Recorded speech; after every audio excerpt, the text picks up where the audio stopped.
بسم الله الرحمن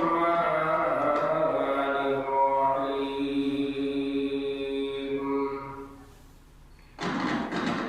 إن الله وملائكته يصلون على النبي يا أيها الذين آمنوا صلوا عليه وسلموا تسليما صدق الله مولانا العظيم قال رسول الله صلى الله عليه وسلم من صلى علي عند قبري فهو سمعته ومن صلى علي نائيا فهو قبلته أو كما قال رسول الله صلى الله عليه وسلم وصدق رسوله النبي الكريم ونحن على ذلك لمن الشاهدين والشاكرين والحمد لله رب العالمين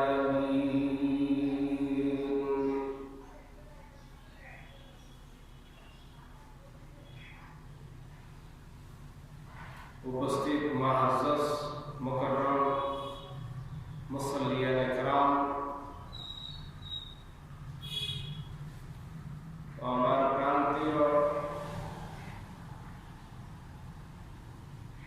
পর্দার আড়ালে অবস্থানরত মা ও বোনেরা, সবার কাছে আমার অন্তরের অন্তরস্থল থেকে মোবারকবাদ জ্ঞাপন করছি।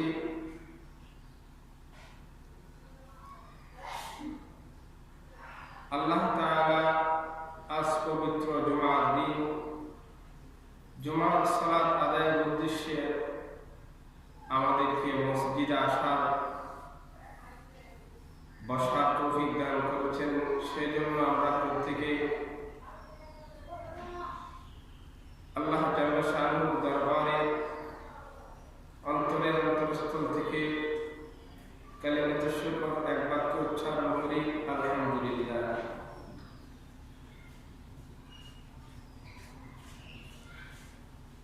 লাখ কোটি দুরূদের হাদিয়া প্রেরণ করি সৃষ্টির প্রধান আকর্ষণ আখিরি জামানার পয়গম্বর বিশ্ব নবী জনাব মুহাম্মদ রাসূলুল্লাহ সাল্লাল্লাহু আলাইহি ওয়াসাল্লামের রওজা মুবারকে আমি আজকে দুরূদের ফজিলতের বিষয়ের উপর সংক্ষেপে কিছু আলোচনা করব। ওয়া মা তাওফীক ইল্লা বিল্লাহ।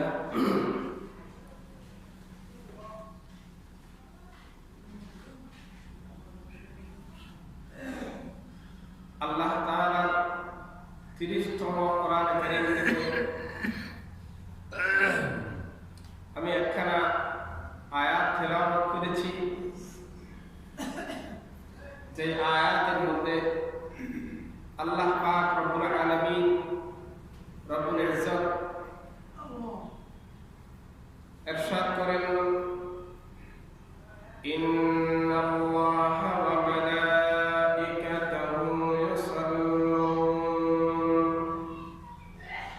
يصلون على النبي يا أيها الذين آمنوا صلوا عليه وسلموا تسليما। আল্লাহ তাআলা পৃথিবীর জমিনের মধ্যে এমন কাজ আপনাদের জানার মধ্যে এমন কাজ আছে যে কাজ আল্লাহর কাজ বান্দাও করে, এমন কোন কাজ আছে? কাজটা আল্লাহ আবার বান্দাও করে আছে। কোরআনে কারীমের মধ্যে আল্লাহ তাআলা বলেন, ইন্নাল্লাহা ওয়া মালাইকাতাহু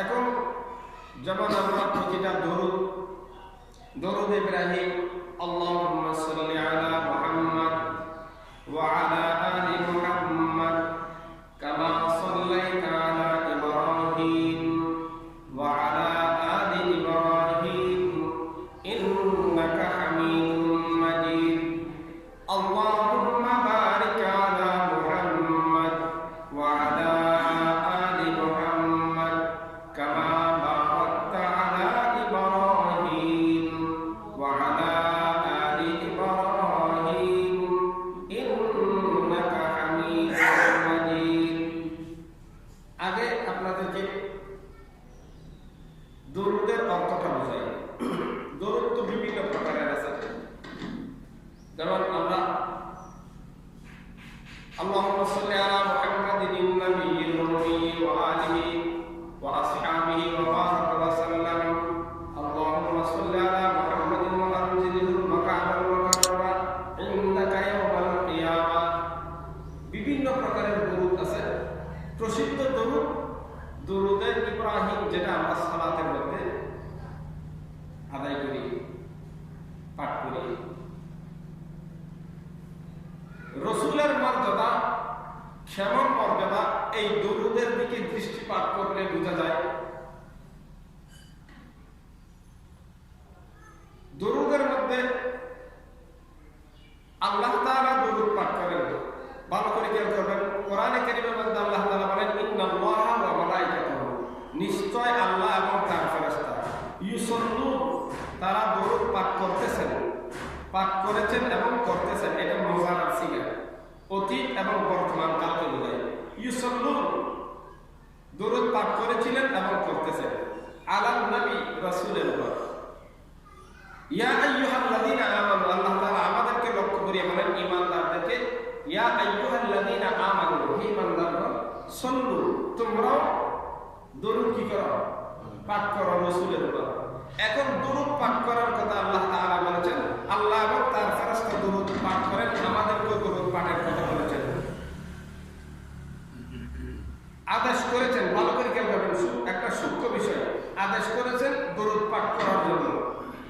এখন যেই দরুদগুলো আমরা পাঠ করি, প্রতিটা দরুদের মধ্যে আল্লাহুম্মা, আল্লাহুম্মা মানে আয় আল্লাহ, আল্লাহ আয় আল্লাহ, সাল্লি আলা মুহাম্মদ, সাল্লি আমাদের সিগা আদবা, আদেশ বাচক শব্দ। কি শব্দ?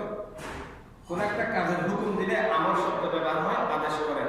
আল্লাহুম্মা আয় আল্লাহ, সাল্লি আলা মুহাম্মদ, আয় আল্লাহ আপনি মুহাম্মাদের উপর দরুদ পাঠ করেন। যে দরুদটা আমরা পাঠ করতেছি সেটারও অনুবাদটা করতেছি। আল্লাহুম্মা সাল্লি আলা মুহাম্মদ, আয় আল্লাহ আপনি মুহাম্মাদের উপর দরুদ পাঠ করেন। এখন আল্লাহ বলেছেন কোরআনের মধ্যে, আল্লাহ এবং তার ফেরেশতাগণ,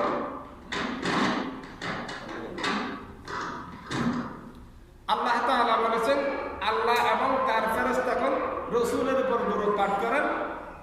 আমরা যেই দরুদগুলা ঈমানদারদেরকে পাঠ করার জন্য বলেছেন, ঈমানদাররা যখন পাঠ করতেছে তখন ঈমানদাররা বলে আল্লাহুম্মা সাল্লি আলা মুহাম্মদ, আয় আল্লাহ আপনি রাসূলের উপর দরুদ পাঠ করেন।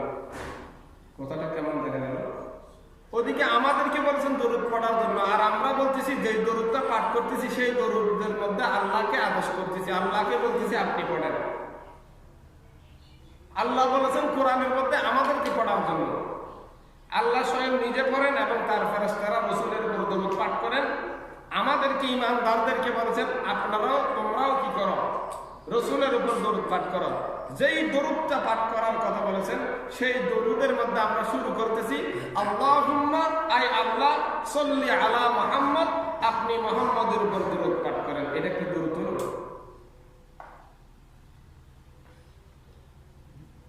হাদিসের মুহাদ্দিসিনে কারাম, এটা একটা হাদিস, দরুদ শরীফ প্রত্যেকটা হাদিসের দ্বারা সাবেত। মুহাদ্দিসিনে কারাম বর্ণনা করেন এই জায়গার মধ্যে রাসূলুল্লাহ সাল্লাল্লাহু আলাইহি সাল্লাম এমন একজন মর্যাদা সম্পন্ন নবী, যেই নবীর উপর দরুদ পাঠ করা তার শান অনুযায়ী, তার মর্যাদা অনুযায়ী আমাদের পক্ষে গুনাহগার আমাদের পক্ষে সম্ভব নয়। যেমন ভাবে রাসূল রসুলের উপর দরুদ পাঠ করা প্রয়োজন, তেমন ভাবে দরুদ পাঠ করতে পারবো না। সেই জন্য এমন দরুদ রসুল শিক্ষা দিয়েছেন যেই দরুদের মধ্যে আয় আল্লাহ আমাদের পক্ষ হইয়া আপনি আপনার হাবিবের উপর দরুদ পাঠ করেন। বড় করে বলেন সুবহানাল্লাহ। আল্লাহুম্মা সাল্লি আলা মুহাম্মদ। আয় আল্লাহ আপনি আমাদের পক্ষ থেকে আপনার হাবিবের শান অনুযায়ী, মর্যাদা অনুযায়ী আমাদের পক্ষ থেকে দরুদ পাঠ করে দেন। আল্লাহর হাবিব বিশ্ব নবী জনাব মুহাম্মদুর রাসূলুল্লাহ সাল্লাল্লাহু আলাইহি ওয়াসাল্লাম ارشاد করেন, মান সাল্লা আলাইয়া, যে ব্যক্তি আমার উপর একবার দরুদ পাঠ করবে, মান সাল্লা আলাইয়া মাররাতান, আল্লাহ পাক রব্বুল আলামিন তার উপর 10টা রহমত নাযিল করবেন। বড় করে বলেন সুবহানাল্লাহ। আল্লাহর হাবিব বলেন, যে ব্যক্তি আমার উপর একবার দরুদ পাঠ করবে, আল্লাহ পাক রব্বুল আলামিন তার জন্য 10টা রহমত বর্ষণ করবেন। তার উপরে কয়টা? 10টা রহমত বর্ষণ করবেন, 10টা মর্যাদা বুলন্দ করে দিবেন, 10টা গুনাহ মাফ করে দিবেন। কি করবেন? 10টা রহমত দিবেন, 10টা গুনাহ মাফ করবেন, 10টা মর্যাদা বুলন্দ করে দিবেন একবার দরুদ পাঠ করলে। মুহাদ্দিসিনে কেরাম বর্ণনা করেন, আল্লাহর হাবিব বলেছেন, যেই ব্যক্তি দরুদ পাঠ করেছে, দরুদ মানুষকে সমস্ত প্রকারের বিপদ আপদ থেকে মুক্তি দান করেন। দরুদ রাসূলের উপর দরুদ পাঠ করলে মানুষের বিভিন্ন প্রকারের বিপদ আপদ থেকে, রাসূলের উপর দরুদ পাঠ করার কারণে মানুষকে বিভিন্ন প্রকারের বিপদ আপদ থেকে রক্ষা করেন। কে? জুড়ে বলেন আল্লাহ। বিভিন্ন প্রকারের বিপদ আপদ থেকে রক্ষা করেন দরুদের মাধ্যমে। দরুদের অর্থ আল্লাহুম্মা সাল্লি আলা মুহাম্মদ। আয় আল্লাহ আপনি মুহাম্মদুর রাসূলুল্লাহ সাল্লাল্লাহু আলাইহি সাল্লামের উপর তার শান অনুযায়ী, মর্যাদা অনুযায়ী আমাদের পক্ষ থেকে দরুদ পাঠ করেন। ওয়া আলা আলি মুহাম্মদ, এবং মুহাম্মদের পরিবার পরিজনের উপর, হাবিব আল্লাহর হাবিবের পরিবার পরিজনের উপর আপনি কি করেন? দরুদ পাঠ করেন। কামা ওয়া আলা আলি মুহাম্মদ কামা সাল্লাইতা আলা ইব্রাহিম, যেইভাবে আপনি ইব্রাহিম আলাইহিস সালামের উপর দরুদ পাঠ করেছেন।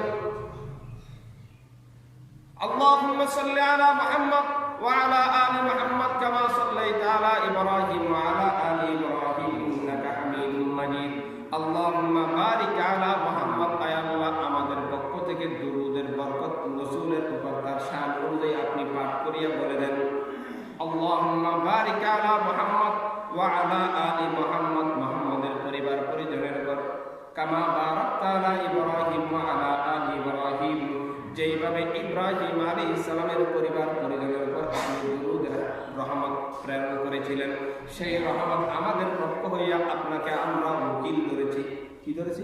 আল্লাহকে উকিল বানাইছি রাসূলের উপর দরুদ পাঠ করার জন্য।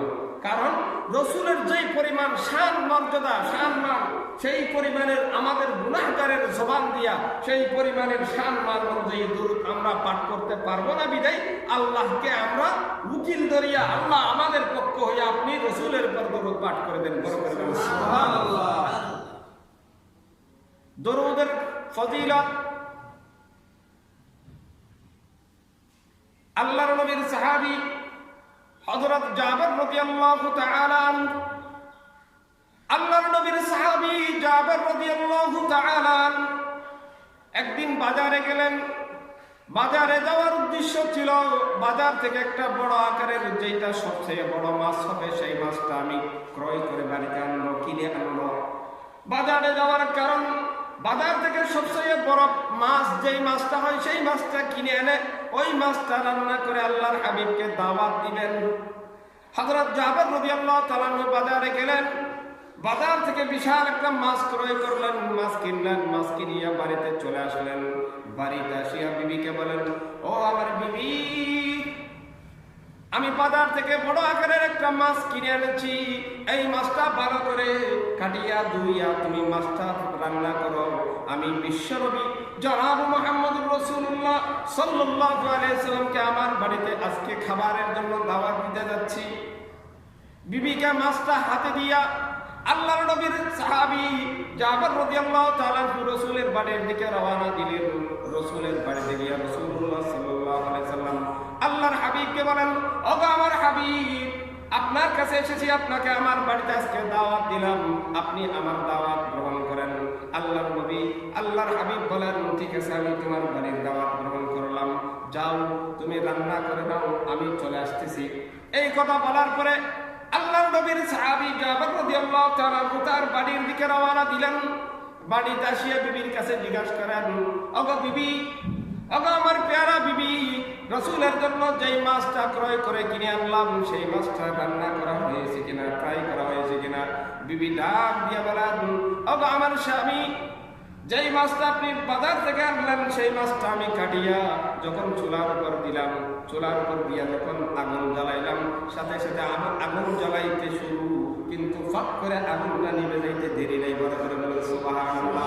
বারবার চেষ্টা করলাম, চুলার মধ্যে আগুন দিই, ফট করে আগুন নিভে যায়, আবার চুলার মধ্যে আগুন দিই, ফট করে আগুন নিভে যায়। আল্লাহর নবীর সাহাবী জাবের রাদিয়াল্লাহু তাআলা বলেন, আগে আমার বিবি দেখি আমি একবার চেষ্টা করে দেখি আমি আগুন জ্বালাইতে পারি কিনা। হযরত জাবের রাদিয়াল্লাহু তাআলা আবার সরই দিয়ে ম্যাচ দিয়া, যেইভাবে আমাদের দেশে আগুন জ্বালাই, ম্যাচ দিয়া যখন চুলার ভিতরে আগুন দেয়, ফট করে আগুন নিভে যায়, আবার চেষ্টা করে, আবার আগুন দেয়, আবার আগুন নিভে যায়। জাবের রাদিয়াল্লাহু তাআলা চিন্তায় পড়ে গেল, এত কষ্ট করার পরেও কেন চুলার মধ্যে আগুন জ্বলে না? যেই চুলার মধ্যে দীর্ঘদিন ধরে আমরা এই চুলার মধ্যে রান্না করিয়া খাবার দাবার খাই, আজকে এই চুলার মধ্যে আগুন জ্বলে না কেন? এমন অবস্থায় আল্লাহর নবী, বিশ্ব নবী জনাব মুহাম্মদুর রাসূলুল্লাহ সাল্লাল্লাহু আলাইহি ওয়াসাল্লাম ওই জাবের রাদিয়াল্লাহু তাআলার ঘরের মধ্যে উপস্থিত হলেন। জাবের রাদিয়াল্লাহু তাআলার ঘরের মধ্যে উপস্থিত হয়ে বলেন, ওগো আমার সাহাবী জাবের, তোমার ঘরের মধ্যে নাকি চুলার মধ্যে আগুন জ্বলে না? তোমার ঘরের মধ্যে চুলাই নাকি আগুন জ্বলে না? বারবার চেষ্টা করার পরও চুলাতে আগুন জ্বলে না। জাবের রাদিয়াল্লাহু তাআলা বলেন, ওগো নবীজি, আমি অনেক চেষ্টা করেছি, আমার বিবি চেষ্টা করেছে, কিন্তু চুলার মধ্যে আগুন জ্বালাইতে পারি না। চুলার মধ্যে আগুন দিতে দেরি, ফট করে আগুন নিভে যাইতে দেরি নাই। আল্লাহর নবী বলেন, এগো আমার সাহাবী জাবের, আজকে না তুমি হাজার চেষ্টা করার পর ওই চুলার মধ্যে আগুন জ্বালাইতে পারবে না, ওই মাছটা আগুনে জ্বালাইতে পারবে না, ওই মাছটা আগুনে জ্বালাইতে পারবে না। শুধু দুনিয়ার আগুন নয়, জাহান্নামের আগুন পর্যন্ত ওই মাছকে জ্বালাইতে পারবে না। বড় করে বলেন সুবহানাল্লাহ। কেন? কারণ কি? আল্লাহর নবী বলেন, হে জাবের, জানো না কেন আগুন জ্বলে না?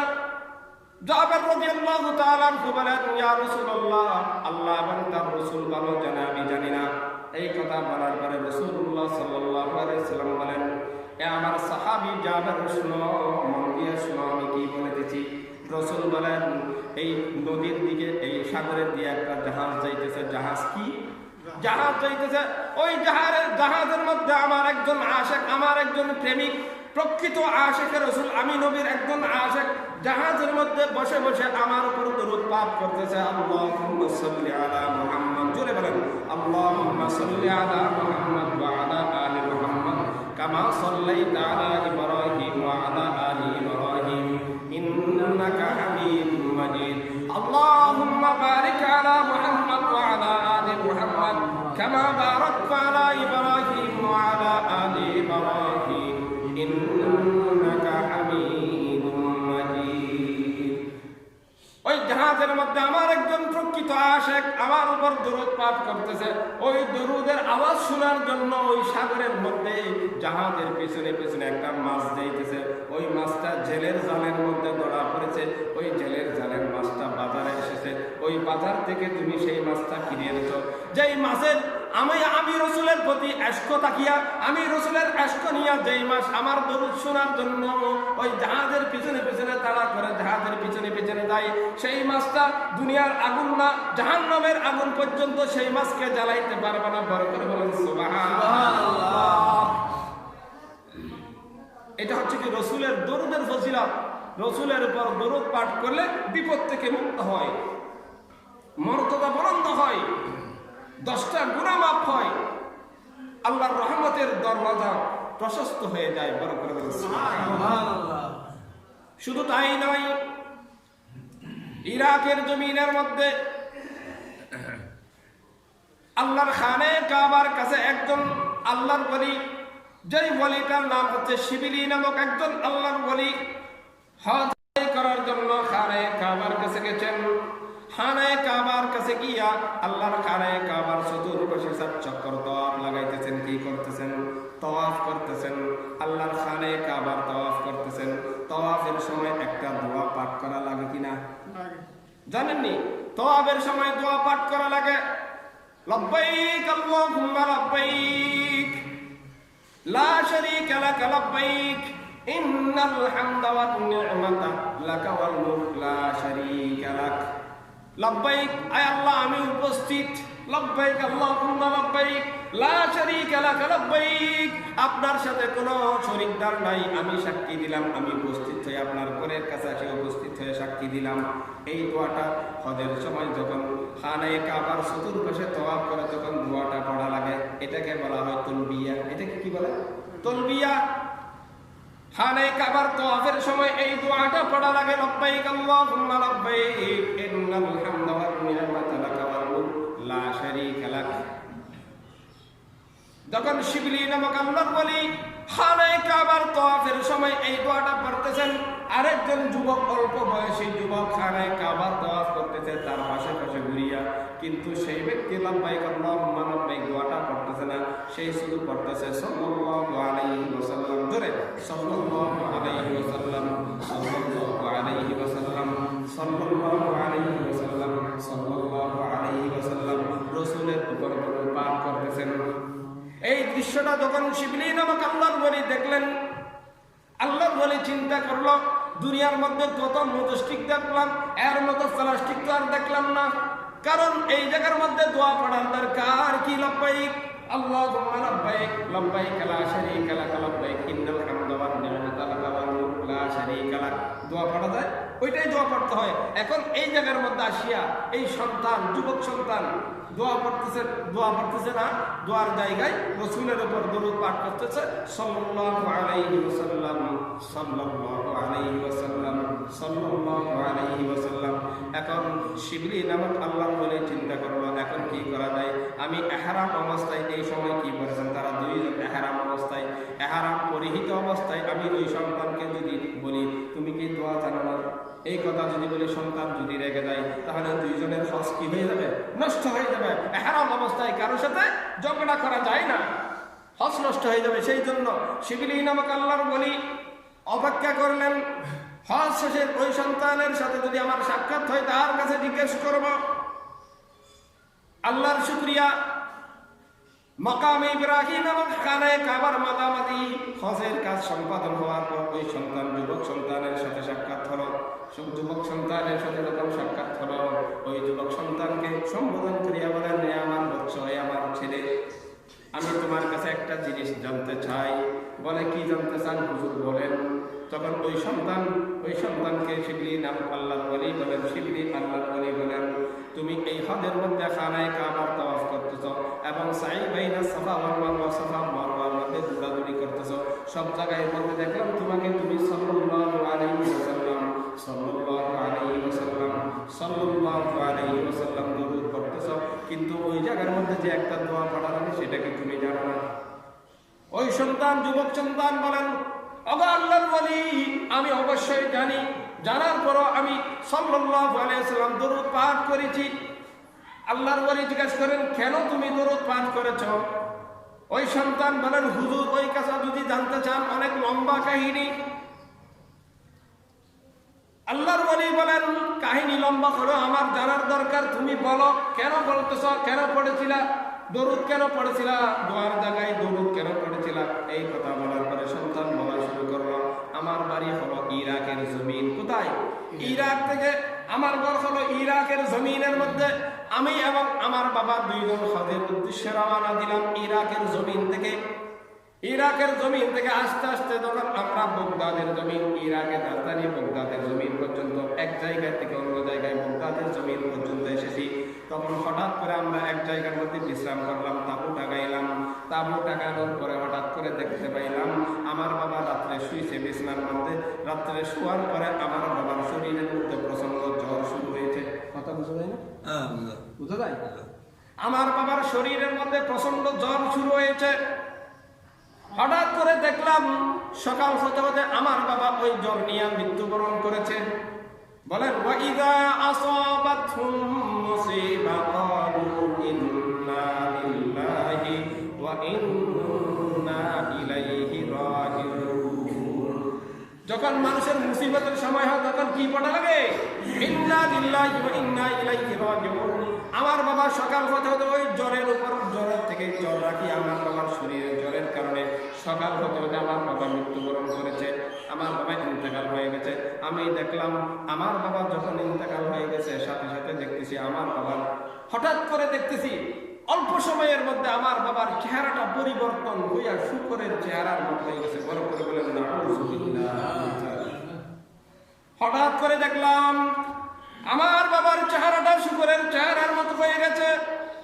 আমার শরীরের মধ্যে একটা চাদর ছিল, রুমাল ছিল, আমার রুমালটা আমার বাবার চেহারার উপর দিয়া চেহারাটা ডেকে দিলাম। আমি চিন্তায় পড়ে গেলাম, এখন সকাল যদি হয়ে যায় মানুষ তো চলাচল করবে, মানুষ দেখবে, এখন আমার বাবার চেহারা দেখলে আমার লজ্জা লাগবে, মানুষ আমাকে কি বলবে। স্বয়ং সম্পূর্ণ সুস্থ অবস্থায় আমার বাবাকে নিয়ে আসলাম। এই জায়গার মধ্যে আসিয়া জ্বরের কারণে আমার বাবা মারা গেছে। মারা যাওয়ার পরে আমার বাবার চেহারাটা পরিবর্তন হইয়া কিসের চেহারার মতো হয়েছে?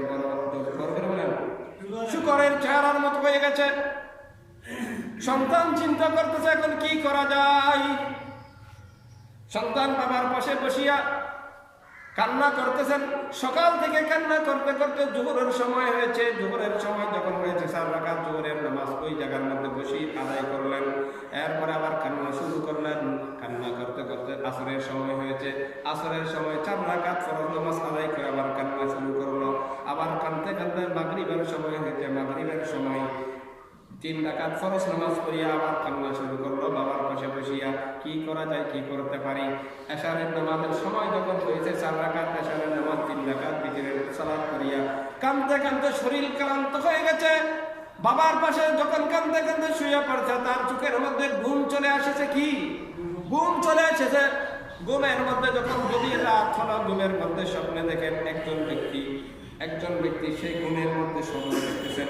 একজন পাগড়িওয়ালা সাদা জুব্বাওয়ালা, হাতে লাঠি আছে, ডান হাতে তসবিহ আছে, এরকম একজন পীর সাহেবের বেজরে পীর সাহেবের মতো একজন মানুষ তার বাবার সামনে আসছেন। তার বাবার কাছে আসিয়া চেহারার থেকে চাদরটা উঠাইয়া তার বাবার চেহারার উপর হাতটা বুলাইয়া দিলেন। হাতটা বুলাই দিতে দেরি ভাইয়েরা আমার, তার বাবার চেহারার উপর হাতটা বুলাই দিতে দেরি, সাথে সাথে 14 তারিখের পূর্ণিমার চন্দ্রের মতো চেহারা হইতে দেরি নাই। বড় করে বলেন সুবহানাল্লাহ। এটা স্বপ্নে দেখতেছে কোথায়? বড় করে বলেন সুবহানাল্লাহ। কালিমার মধ্যে আমার নাম, আযানের মধ্যে আমার নাম। এই কথা বলতে দেরি সন্তান আর বুঝতে বাকি নাই, বুঝে গেছেন। তিনি হলেন বিশ্বনবী জনাব মুহাম্মদুর রাসূলুল্লাহ সাল্লাল্লাহু আলাইহি ওয়াসাল্লাম। এই কথা বলার পরে ওই সন্তান স্বপ্নে যুগে হুজুরের কাছে, আল্লাহর নবীর কাছে জিজ্ঞাসা করেন, ইয়া রাসূলুল্লাহ, ওগো আল্লাহর হাবিব, আপনি কেন এসেছেন? এই জায়গার মধ্যে কেন এসেছেন? আপনাকে তো আমি ডাকি নাই। আমার বাবার এই অবস্থা কেন আপনি জেনেছেন? কিভাবে জানলেন? আমাকে একটু বুঝাই দেন। এই কথা বলার পরে আল্লাহর রাসূল বলেন, ওয়া মা আরসালনাকা ইল্লা রাহমাতাল লিল আলামিন। আমি হলাম রাহমাতুল লিল আলামিন, দুনিয়া এবং আখিরাতের জন্য রহমত হিসেবে আমাকে পাঠিয়েছেন। আমি কেন জানছি, কিভাবে জানছি জানুনি? এই কথা বলার পরে আল্লাহর হাবিব বলেন, হে বৎস শুনো আমার উম্মত, তোমার বাবা প্রতি বৃহস্পতিবারে আমার উপর 300 বার দরুদ পাঠ করতেন। কয়বার? ধরে বলেন। প্রতি বৃহস্পতিবার 300 বার আমার উপর দরুদ পাঠ করতেন। ওই দরুদ পাঠ করতেন। আজকে বৃহস্পতিবার, যখন কালকে বৃহস্পতিবার আমার উপর দিনের মধ্যে যখন দরুদের হাদিয়া, আল্লাহর রাসূল বলেন, মান সাল্লা আলাইয়া নাইয়া মুবলিগতু ওয়া মান সাল্লা আলাইয়া ইনদা কবরি ফাহুয়া সামিআতু। যেই ব্যক্তি দূর থেকে, পৃথিবীর যেই কোনো প্রান্ত থেকে হোক না কেন, যত দূর থেকে হোক না কেন, যেই ব্যক্তি আমার উপর দরুদ পাঠ করে, আমার আল্লাহর রহমতের কিছু ফেরেশতা আছে, ওই ব্যক্তির দরুদ তার নাম এবং তার বাবার নাম, দাদার নাম দিয়া রাসূলের রওজা মুবারকে পৌঁছাইয়া দেবে। সুবহানাল্লাহ। তোমার বাবা ইরাকের জমিন থেকে আমার উপর প্রতি বৃহস্পতিবার 300 বার দরুদ পাঠ করতেন, দরুদের হাদিয়া দিতেন আমার রওজা মুবারকে। আজকে বৃহস্পতিবার যখন আমার রওজা মুবারকের দরুদের হাদিয়া আসে নাই, অমুকের ছেলে অমুক, ফেরেশতারা যখন আমার কাছে গেছেন, তাদের কাছে জিজ্ঞাসা করলাম, ইরাকের জমিনের মধ্যে অমুকের ছেলে অমুক অমুকের ছেলে অমুক, যেই ব্যক্তি আমার উপর প্রতি বৃহস্পতিবারে 300 বার দুরূদের হাদিয়া আনতেন, ওই ব্যক্তি কি আমাকে ভুলে গেছে নাকি? এই কথা বলার পরে ফেরেশতারা বলেন, না না না গো হাবিব, আল্লাহর নবী, তারা বলে যেই সেই ব্যক্তি ভুলে যায় নাই। ফেরেশতাদের কাছে বলেন, যদি না বলে তাহলে কি সমস্যা? ফেরেশতারা বলেন, ইয়া রাসূলুল্লাহ, ও আল্লাহর হাবিব, তিনি হজ করার জন্য ইরাকের জমিন থেকে বাগদাদের জমিনে আসার পরে তার শরীরের মধ্যে প্রচন্ড জ্বরের কারণে ওই ব্যক্তি ইরাকের জমিনে বাগদাদের জমিনের মধ্যে ইন্তেকাল হয়ে গেছে। এখন রাসূল জিজ্ঞাসা করেন, ইয়া রাসূলুল্লাহ সাল্লাল্লাহু আলাইহি ওয়াসাল্লাম বলেন, এ আমার ফেরেশতারা, সেই আমার বান্দার কি, আমার উম্মতের কি অবস্থা? ফেরেশতারা বলেন, ইয়া রাসূলুল্লাহ, আপনার উম্মতের মৃত্যুর পরে অল্প সময়ের মধ্যে তার চেহারাটা পরিবর্তন হইয়া শুকরের চেহারার মতো হয়ে গেছে। এই কথা বলার পরে রাসূলুল্লাহ সাল্লাল্লাহু আলাইহি ওয়াসাল্লাম বলেন, এই সন্তানকে বলেন, এগুলা সব স্বপ্নের মধ্যে করতেছে। কোথায় কোথায়? স্বপ্নের মধ্যে করতেছে। এই কথা বলার পরে রাসূলুল্লাহ সাল্লাল্লাহু আলাইহি ওয়াসাল্লাম বলেন, এ আমার উম্মত, এই যুবক সন্তান, এই কথা যখন আমার ফেরেশতাদের মুখ থেকে আমি শুনেছি, আমি হলাম রাহমাতুল লিল আলামিন, আমি আর রওজা মুবারকে থাকতে না পারিয়া স্বপ্নে যুগে তোমার বাবার চেহারা পরিবর্তন করার জন্য বাগদাদের জমিনে চলে আসলাম। বড় করে বলেন সুবহানাল্লাহ। কাদেরে কুদরত দারি বরকামান, কাদেরে কুদরত দারি বরকামান, আনতা রাব্বি আনতা হাসবি যুল জালাল। ইরাকের জমিন থেকে আমি মদিনায়ে মুনাওয়ারার রওজা মুবারক থেকে বাগদাদের জমিনে চলে এসেছি সেই জন্য। এখন স্বপ্নের মধ্যে জিজ্ঞাসা করেন, ইয়া রাসূলুল্লাহ, আমার বাবা মৃত্যুর পরে সাথে সাথে আমার বাবার চেহারা পরিবর্তন কেন হয়ে গেছে? এই কথা জিজ্ঞাসা করেছেন যখন আল্লাহর হাবিব বলেন, এ বৎস, আমার উম্মত, যুবক সন্তান, তোমার বাবার চেহারা পরিবর্তন হয়ে যাবার একটা দোষ। তোমার বাবার দুইটা ছিল, একটা ছিল দোষ আর একটা ছিল গুণ। যেই দোষের কারণে তোমার বাবার চেহারা পরিবর্তন হয়ে গেছে, আর একটা ছিল গুণ, যেই গুণের কারণে আমি নবী রওজা মুবারকে থাকতে না পারিয়া তোমার বাবার চেহারা পরিবর্তন করার জন্য চলে এসেছি। সুবহানাল্লাহ। আমার বাবার দোষটা কি? রাসূলুল্লাহ সাল্লাল্লাহু আলাইহি ওয়াসাল্লাম বলেন, তোমার বাবা ঘন্টা কারবারি, মাস কারবারি, দিন কারবারি, সুদি লাগাইতো, সুদি ব্যবসা করতো। ওই সুদি ব্যবসার কারণে তোমার বাবার চেহারা মৃত্যুর পরে পরিবর্তন হয়ে গেছে। কিন্তু তোমার বাবার একটা গুণ, আমার উপর দরুদ পাঠ করতো।